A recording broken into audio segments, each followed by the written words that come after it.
If you time travel speed ran from January the 1st, 1900 to January the 1st, the year 2000, what would you make of the history of the 20th century?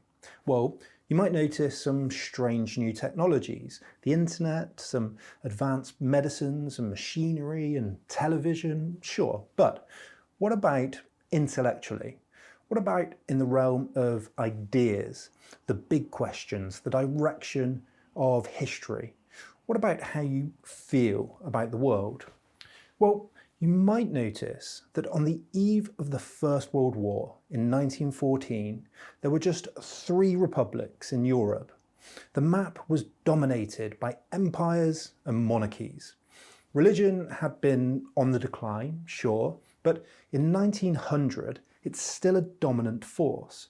Most lives still, in some way, revolve around local, physical, community issues and the church. By 2000, all of this seemed as if it belonged to a strange, old, ancient world. You'd be struck by how the Austrian-Hungarian Empire is gone entirely, the last empires disappeared from the map, how national self-determination is the norm pretty much everywhere. Colonialism has all but disappeared. Almost everyone, including women and African Americans in the West, extraordinarily have the vote. You'd certainly notice the rise and fall of the Soviet Union. You'd be struck by the extent of the welfare state in Western Europe especially. In fact, you might very quickly buy into the idea of history as progress. The year 2000 is looking quite good for many, you might say. Then the years tick on. 2001, 2008, 2016, 2020. Some eventful years. I think if you're that time traveller, you'd be struck by an uncanny feeling of familiarity. Maybe things, you'd think, aren't as different as they first appeared. Terrorist attacks, global financial crashes, a pandemic, a Russian autocrat, crises of democracy, populism, the revolt against globalism, increasing authoritarianism, echoes of the early 20th century in the 21st. History not repeating exactly, but certainly rhyming. Both centuries start with a unipolar world, the British Empire and the American Empire being challenged by increasing multipolarity. Both see tariffs and nationalism on the rise. And here's the crucial thing we might ask our time traveller. Why would we repeat what seemed like clear-cut, obviously answered, no-brainer questions about the 20th century? Questions that we thought had been decided. On paper, it seems so black and white. Freedom versus tyranny. Fascism defeated. Apartheid, segregation versus freedom of speech and freedom of votes. Empires versus liberation struggles. The 20th century was surely the virtuous century. Why then has it not been put to bed? Here's one answer our speed-running time traveller might suggest to us. It's that simplistic lens of good versus evil that has distorted how we understand those big 20th century questions. That the 20th century was not as simple as we sometimes assume from our comfortable armchairs today. Take fascism. Maybe the core part of that good versus evil story. Historians still can't agree on what fascism really was. In 1995, the historian Stanley Payne, still very influentially, wrote, "The absence of an empirical definition of what is meant by fascism has been an obstacle to conceptual clarification." Now, that sounds academic, but it has real consequences on our lives, on our politics. If you can't agree on what something was, what it was at its core, why it was so successful, then is it really as simple as we assume when we sit and watch a film about the evil Nazis, say? I think our popular understanding of the 20th century has been woeful but convenient. A story of freedom versus tyranny is great for Hollywood, but it's not so great for nuance, for really understanding the complexity of history. And if you don't understand something, you can't defend it. The 20th century was so many things. It was class war that tore through the hearts of many major countries. It was whites against reds in the Italian countryside or the streets of Munich. It was sometimes a war between urban proletariat movements in factories and conservative peasants and farm workers in the countryside. It was often between nationalisms fighting for independence against big empires. And it was also a war between the Enlightenment and strange, esoteric, magical, idealist, mystical and occult movements. And so much of this stuff wasn't marginal as we think it is now. It was at the heart of the story. When you scratch under the surface of the 20th century and you reveal some of the stranger undercurrents and trends and themes, you realise things were not as clear-cut as they now seem. As the historian Mark Mazoa has shown in his book Dark Continent, democracy was not destined to triumph. It was one of many legitimate ways of seeing the act of governing, of seeing politics. It was part of a 20th century experiment.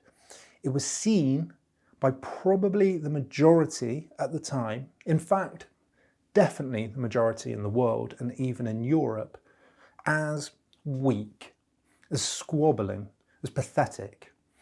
And that, for long periods, was true. Take this quote from Mazoa. There were hardly any countries in Europe after 1918, that's after the end of World War I, where the average cabinet lasted more than a year.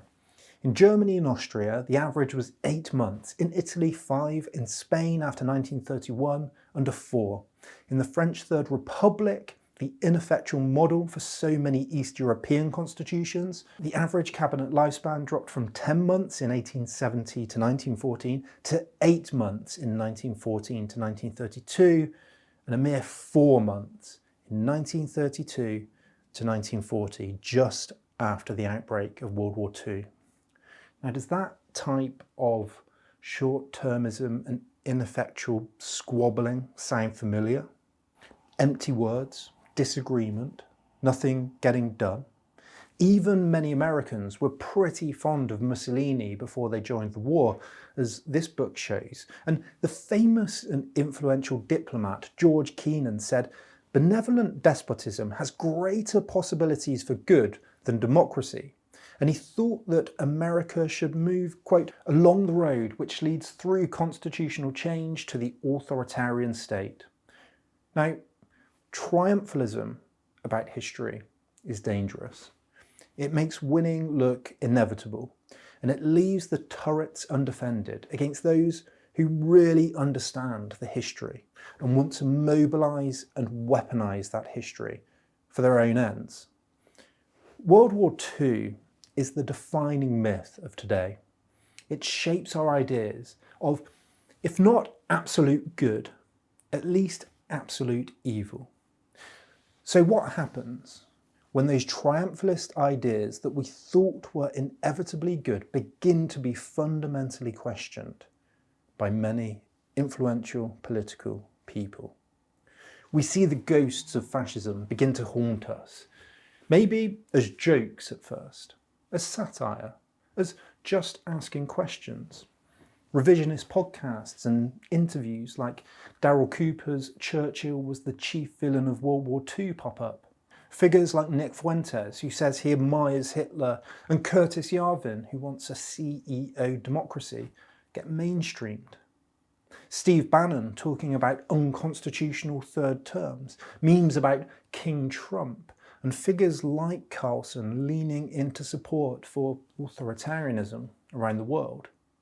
People like Carl Benjamin and Steve Bannon talk about Julius Evola, an author whose style, whose beliefs, magical idealism, seem so out of sync with the modern world, but represents a desire to return to an aristocratic model, to wipe out the gains of democracy and go back to a better spiritual hierarchical past. Many of these esoteric, aristocratic or traditionalist thinkers were fascist adjacent and were infused with philosophies like Taoism and Sufism and occultism.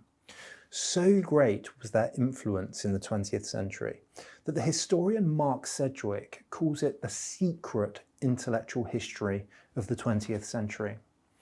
The wars and political experiments of that century killed millions, produced nuclear weapons, terrifying new war machines, and razed countries to the ground.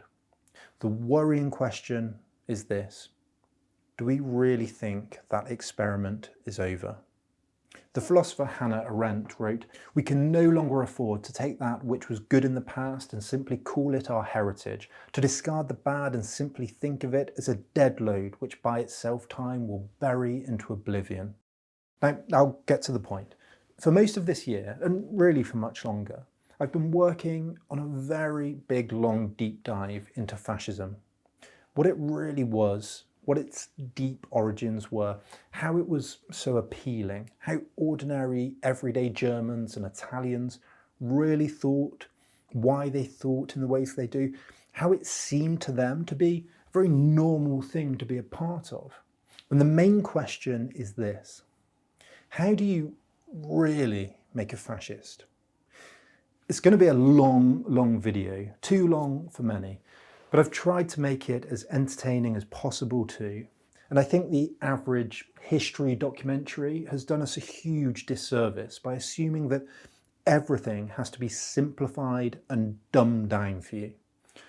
One of my fundamental beliefs for then and now is that anyone can understand anything, even complex philosophy like Kant's or Hegel's, if you present it in the right way. And I think the success of some of those videos, those complete guide series videos, has proven that. But doing this kind of long, deep dive into complicated topics is really difficult at the moment. But I genuinely believe that these long, well thought out deep dives are more crucial than ever. While at the same time, YouTube has changed. More competition, shorts, big money on the platform, much more entertainment, and lots of AI slop all make it really hard to spend the time to really work on serious long-form content that takes a long duration to put together, and then also to get it to stand out on that platform amongst everything else. If I could, they'd be all I worked on, these long videos. And I have big ones planned on the Enlightenment, on Schopenhauer, on Nietzsche, on the Russian Revolution. They're all planned for next year. And I'm really excited about all of them. That latter video in particular will be part of me really trying to understand that 20th century arc in all of its complexity. So this is actually a kind of public service announcement too. If you think doing this is important at the moment, consider joining us over on Patreon. You get exclusive videos like the Thinking Differently About History series. I'm making some of the older videos on the channel, Patreon only too, like the Modernity series, because no one really watches them anymore, but I'm so proud of them. I want to put them somewhere that I consider special. And you can support all of this and join us for as little as $1. And you can even come and follow along for free just to see what I'm up to and get alerted to new topics and videos early. But can I also ask this of you? So many of you say that you don't see the videos in the feed anymore. So just make sure you're subscribed, because so few who watch actually are. Please make sure you've hit that bell to get notified of new videos too. It helps so much. And that video, How to Make a Fascist, is in the capable hands of then and now editors Louise and Paul, and it's looking great. I'm so excited about getting it out. I promise it's going to be informative and entertaining at the same time. So make sure you have that notification on. It's coming in December, a holiday gift of fascism from me to you. And it will be followed by a series on fascism, on fascist philosophy, on the ghosts of fascism today, on authoritarianism in the world mapped out. And I genuinely believe that this series will give you a richer, deeper, more real understanding of fascism than anyone. And that's the thing that is missing from our public consciousness and is desperately needed. I'll see you in the video.